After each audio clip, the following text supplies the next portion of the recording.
Il-qwiel, l-idjomi u l-lingwa Maltija kienu t-tema prinċipali ta' attività li saret għall-istudenti tal-Iskola Medja ta' San George Prega fil-Blat tal-Bajda. 20 ta' studenti nġabru fit-Teatru Grieg tal-iskola sabiex permezz ta' diversi attivitajiet isiru aktar familjari ma' dak li taf toffri il-lingwa unika tagħna.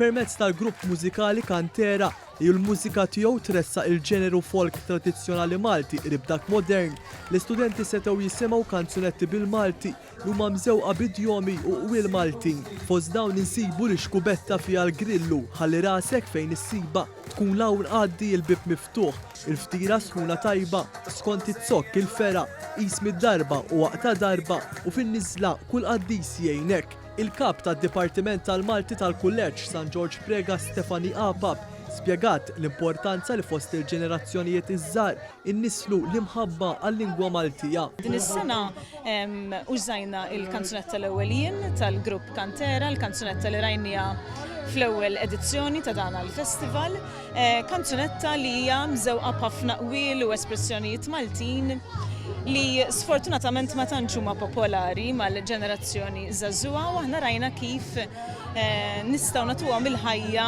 bl-iktar mod kreattiv possibbli. Tkellemna wkoll ma' student għallima tal-Malti li qasmu magħna ħsibijithom dwar din l-esperjenza. Ktibna sentenzi fuq il-stejjer twal u minn idjomi minn dik id-diska. Bażikament fil-klassi tagħhom intgħażla din id-diska li għandha ċertu qwiel u idjomi bil-Malti u flimkien magħhom provajna nikbu stejjer qosra biex nagħtu t-tifsira tagħha.